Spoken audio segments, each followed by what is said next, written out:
আজকে যদি আমি কোরআন মানতাম, নিজে আলোকিত হতাম, সমাজ আলোকিত হতো, রাষ্ট্র আলোকিত হতো, আমার দেশটা আলোকিত হতো, আমার পরিবারকে আমি আলোকিত করতে পারতাম।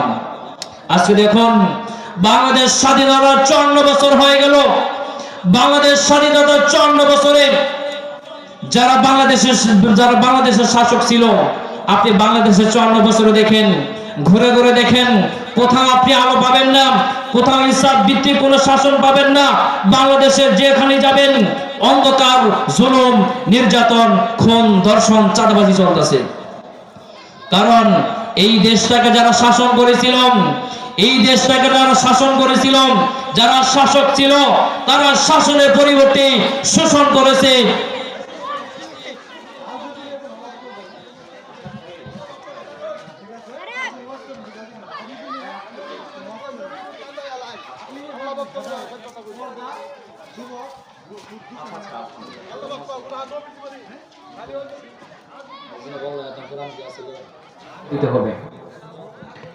মুসলিম শরীফের 81 নম্বর হাদিসে বর্ণনা, নবী করিম সাল্লাল্লাহু আলাইহি ওয়াসাল্লাম তিনি বলেছেন, মান রাআ মিনকুম মুনকারান ফালইউগাইয়িরু বিয়াদিহি ফাইন লাম ইয়াস্তাতি ফাবিলিসানিহি ফাইন লাম ইয়াস্তাতি ফাবিকলবিহি ওয়া যালিকা আদআফুল ঈমান। রাসূল সাল্লাল্লাহু আলাইহি ওয়াসাল্লাম তিনি বলেন, যেখানে তুমি অন্যায় কাজ দেখবা সেখানে তুমি তোমার হাত দ্বারা প্রতিহত করার চেষ্টা করবা, হাত দ্বারা তুমি কাজটা বন্ধ করে দিবা। যদি তোমার হাত দ্বারা কাজটা বন্ধ করতে না পারো, ফাইল্লাম নাস্তাদি ফাবিলিসানিহি, তাহলে তুমি তোমার জবান দ্বারা প্রতিবাদ করবা, জবান দ্বারা অন্যায় কাজটা বন্ধ করে দিবা। যদি তুমি জবান দ্বারা প্রতিবাদ করতে না পারো, ফাইল্লাম নাস্তাদি ফাবিলিসানিহি ফাইল্লাম নাস্তাদি ফাবিকলবিহি, তাহলে তুমি তোমার অন্তর দ্বারা ঘৃণা করবে। প্রথমত আমাদেরকে হাত দ্বারা প্রতিবাদ করতে হবে। সমাজে যেখানে অন্যায় কাজ হবে, যেখানে গান বাজনা হবে, যেখানে সিনেমার পোস্টার লাগানো হবে, যেখানে যাত্রাপালা আয়োজন করা হবে, প্রথমত আমাদেরকে হাত দ্বারা প্রতিবাদ করতে হবে। হাত দ্বারা যদি আমরা প্রতিবাদ করতে না পারি, আমাদের জবান দ্বারা প্রতিবাদ করতে হবে। জবান দ্বারা যদি আমরা প্রতিবাদ করতে না পারি, তাহলে আমাদেরকে অন্তরে ঘৃণা করতে হবে। তাহলে আমরা সিয়াম পালন করতেছি, রোজা পালন করতেছি, সালাত আদায় করতেছি, যাকাত আদায় করতেছি একই কোরআন আয়াত দ্বারা। আবার সেই একই কোরআন আল্লাহ সুবহানাহু ওয়া তাআলা বললেন সৎ কাজে আদেশের কথা, অসৎ কাজে নিষেধের কথা। সিয়ামের ক্ষেত্রে, সালাতের ক্ষেত্রে, যাকাতের ক্ষেত্রে আমরা আয়াত মানতেছি, সেই একই আয়াত, একই কোরআনের আয়াত।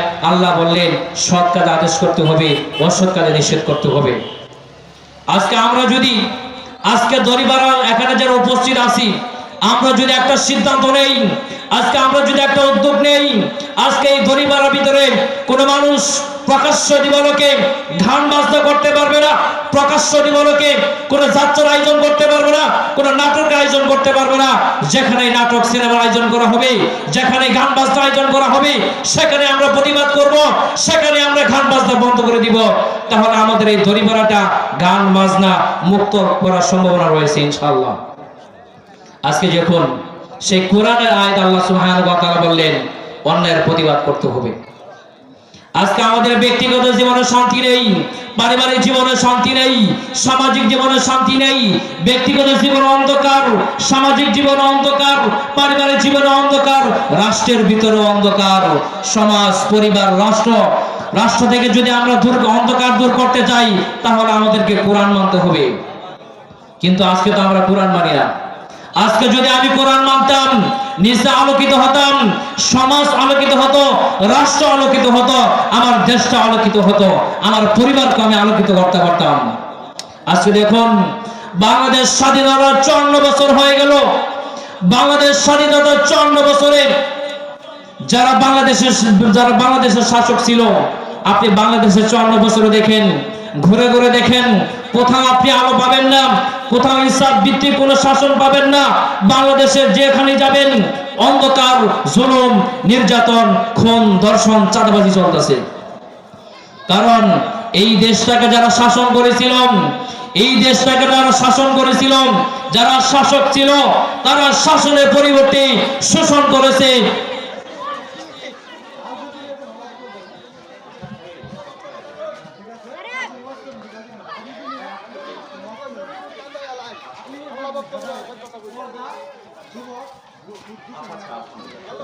গান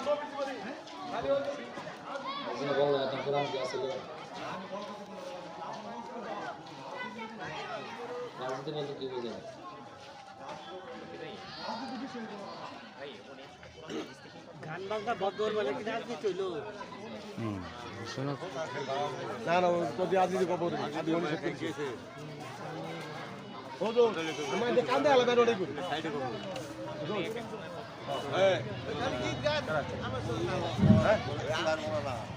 সম্মানিত হাজিরিন, আল্লাহ সুবহানাহু ওয়া তাআলা পবিত্র কোরআন দিয়েছেন সমাজকে আলোকিত করার জন্য, দেশকে আলোকিত করার জন্য। আল্লাহ সুবহানাহু ওয়া তাআলা সূরা ইব্রাহিমের 1 নম্বর আয়াতে বলেন, কিতাবুন আনজালনাহু ইলাইকা লিতুখরিজান নাস মিনাজ যুলুমাতি ইলান নূর। আল্লাহ বললেন, রাসূল আপনার কাছে একটা কিতাব দিলাম, আপনার নিকট একটা কিতাব দিলাম। কেন দিলাম? লিতুখরিজান নাস মিনাজ যুলুমাতি ইলান নূর, যাতে করে আপনি মানুষদেরকে অন্ধকার জীবন ব্যবস্থা থেকে বের করে মানুষদেরকে আলোর পথে নিয়ে আসতে পারেন। এই জন্য আমি আপনাকে একটা কিতাব দিলাম, কোরআন দিলাম। তাহলে আল্লাহ সুবহানাহু ওয়া তাআলা কোরআন দিয়েছেন সমাজকে আলোকিত করার জন্য, রাষ্ট্রকে আলোকিত করার জন্য, দেশকে আলোকিত করার জন্য আল্লাহ তাআলা কোরআন দিয়েছেন। এবার এই কোরআন যদি মসজিদে পড়ে থাকেন, এই কোরআন যদি চমকাওয়া হয়, এই কোরআন যদি হিফজখানায় পড়ানো হয়, এই কোরআন যদি মক্তবে পড়ে থাকে, এই কোরআন যদি হাজার হাজার বাইতুল মুকাররমে পড়ে থাকে, সমাজ থেকে অন্ধকার দূর হবে না। যতদিন না পর্যন্ত এই কোরআনের বিধিবিধানগুলো, কোরআনের হুকুমগুলো, ইসলামী শরিয়ার হুকুমগুলো যতদিন না পর্যন্ত আল্লাহ সুবহানাহু ওয়া তাআলা হুকুমগুলো রাষ্ট্রের ভিতরে সংসদে কায়েম না হবে, ততদিন পর্যন্ত আমাদের সমাজ থেকে, আমাদের দেশ থেকে অন্ধকার দূর হবে না। মনে করেন আপনি অসুস্থ হয়েছেন, আপনি ডাক্তারের কাছে গেলেন, ডাক্তারের কাছে যাওয়ার পর আপনি বললেন, ডাক্তার সাহেব আমি অসুস্থ, আমাকে ট্রিটমেন্ট করেন।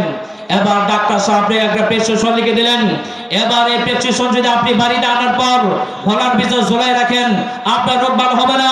এবার এই প্রেসক্রিপশন যদি আপনি দৈনিক 3 বার রিডিং করেন, আপনার রোগ ভালো হবে না। অথবা এই প্রেসক্রিপশন যদি আপনি 1 গ্লাস পানির ভিতরে চুবিয়ে পানি পান করেন, আপনার রোগ ভালো হবে না। আপনার রোগ তখনই ভালো হওয়ার সম্ভাবনা রয়েছে যখন আপনি এই প্রেসক্রিপশন অনুযায়ী ফার্মেসি থেকে ওষুধ কিনে সেবন করবেন, তখন আপনার রোগ ভালো হওয়ার সম্ভাবনা রয়েছে। তো কোরআন হলো মানব জাতির জন্য প্রেসক্রিপশন, কোরআন হলো মানব জাতির জন্য আল্লাহ সুবহানাহু ওয়া তাআলা ওয়াসি স্বরূপ দিয়েছেন। এবার এই কোরআন যদি মক্তবে পড়ে থাকেন, এই কোরআনে যদি চমকানো হয়, এই কোরআন যদি বাইতুল মুকাররমে হাজার হাজার কোরআন পড়ে থাকে, সমাজ থেকে অন্ধকার দূর হবে না।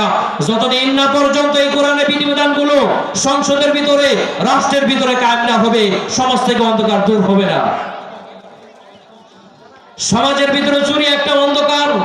আজকে আমাদের সমাজের ভিতরে দেখেন, দেশের ভিতরে দেখেন, আমাদের সম্পদের কোনো নিরাপত্তা নাই, মসজিদের সম্পদের কোনো নিরাপত্তা নাই, মসজিদ মাদ্রাসার মাল পর্যন্ত চোরের কাছে নিরাপদ নয়। এই যে চুরি যে একটা অন্ধকার, সমাজ থেকে চুরি নামক অন্ধকার কিভাবে দূর করবেন? আল্লাহ সুবহানাহু ওয়া তাআলা চুরি নামক অন্ধকার দূর করার উপায় বলে দিচ্ছেন। সূরা মাইদার 38 নম্বর আয়াতে আল্লাহ বললেন, ওয়াস-সারিকু ওয়াস-সারিকাতু ফাকতু আইদিয়াহুমা জাযাআন বিমা কাসাবা নাকালাম মিনাল্লাহ। আল্লাহ সুবহানাহু ওয়া তাআলা বলেন, পুরুষ চোর এবং মহিলা চোর যদি প্রমাণিত হয় তারা চুরি করেছে, জাযাআন বিমা কাসাবা নাকালাম মিনাল্লাহ আইদিয়াহুমা, তাদের হাত তোমরা কেটে দাও। পুরুষ এবং মহিলা যদি চুরি করে তার হাত কেটে দিতে হবে, এটা কার বিধান? আল্লাহ সুবহানাহু ওয়া তাআলা বিধান। জাযাআন বিমা কাসাবা নাকালাম মিনাল্লাহ, এটা আল্লাহ সুবহানাহু ওয়া তাআলার পক্ষ থেকে শাস্তি চূড়ান্ত। আপনি শুধু একবার রাষ্ট্রের ভিতরে জানিয়ে দিন, আজকের পর থেকে এই দেশের ভিতরে যারা চুরি করবে তাদেরকে প্রকাশ্য দিবালোকে হাতকে কেটে দেওয়া হবে। দেখবেন সমাজ থেকে আর কেউ চুরি করার সাহস পাবে না। যে ব্যক্তি চুরি করার নিয়ত রয়েছেন, যার মাথায় চুরি করার চিন্তা রয়েছে, সে 1000 বার চিন্তা করবে, আমি যদি চুরি করি আর আমি যদি ধরা খাই, তাহলে প্রকাশ্য দিবালোকে আমার হাতটা কেটে দেওয়া হবে। কাজেই তার মাথা থেকে চুরি চিন্তা চলে যাবে, ঠিক কিনা? এরপর সমাজের ভিতরে দেখেন, জিনা একটা অন্ধকার। আজকে আমাদের সমাজের ভিতরে আমাদের মা বোনরা কোথাও নিরাপদ নয়। দেশে যেইভাবে দর্শন বেড়েছে, যেইভাবে জিনা ব্যভিচার চলতেছে, জিনা ব্যভিচার একটা সমাজের ভিতরে অন্ধকার। এই সমাজ থেকে জিনা নামক অন্ধকার, দর্শন নামক অন্ধকার কিভাবে দূর করবেন? আল্লাহ সুবহানাহু ওয়া তাআলা জিনা নামক অন্ধকার, দর্শন নামক অন্ধকার দূর করে আল্লাহ তাআলা উপায় বলে দিচ্ছেন। সূরা নূরের 2 নম্বর আয়াতে আল্লাহ সুবহানাহু ওয়া তাআলা বললেন, আয-যানি ওয়াজ-যানিয়াতু ফাজলিদু কুল্লা ওয়াহিদিন মিনহুমা মিয়াতা জালদা ওয়া লা তাখুযুকুম বিহিমা রাফাতুন ফি দীনিল্লাহি ইন কুনতুম তু'মিনুনা বিল্লাহি ওয়াল ইয়াউমিল আখির।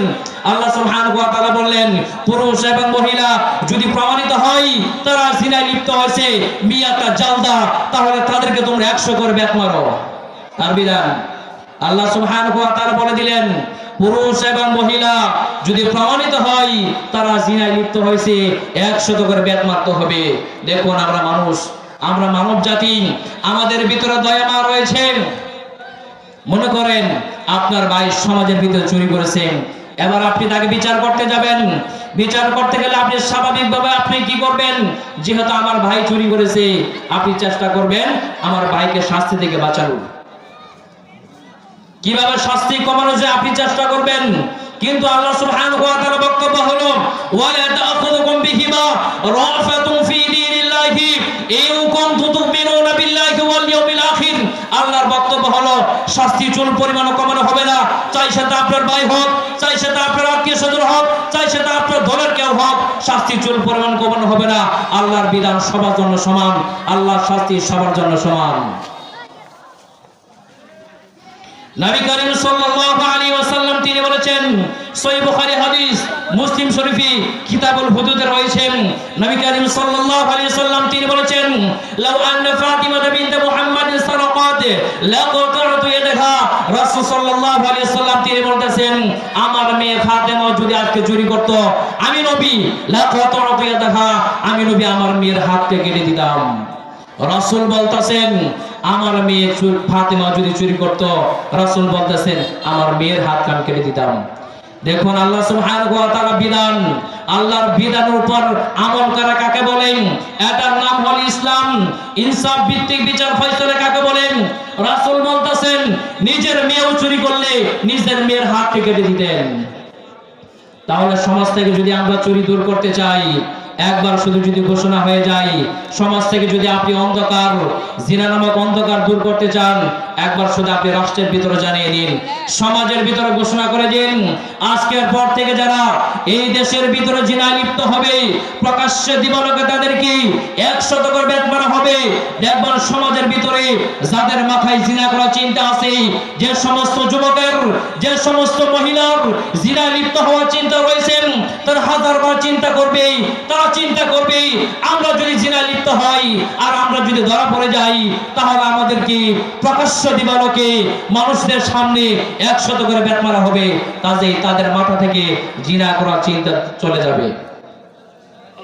এরপর সমাজের ভিতরে দেখুন, আজকে আমাদের দেশের ভিতরে, সমাজের ভিতরে যেইভাবে মানুষকে হত্যা করা হইতেছে, এই হত্যা একটা অন্ধকার, সমাজের ভিতরে হত্যা একটা অন্ধকার, সমাজের ভিতরে, দেশের ভিতরে হত্যা একটা অন্ধকার, খুন একটা অন্ধকার, খুন নামক অন্ধকার, এই হত্যা নামক অন্ধকার আপনি কিভাবে দূর করবেন? আপনি কোরআনে আসেন, আল্লাহ সুবহানাহু ওয়া তাআলা হত্যা নামক অন্ধকার, খুন নামক অন্ধকার দূর করার আল্লাহ তাআলা উপায় বলে দিয়েছেন। সূরা বাকারা 178 নম্বর আয়াত আল্লাহ তাআলা বলে দিলেন, ইয়া আইয়ুহাল্লাযীনা আমানু কুতিবা আলাইকুমুল কিসাসু ফিল কতল আল হুররু বিল হুররি ওয়াল আবদু বিল আবদি ওয়াল উনসা বিল উনসা।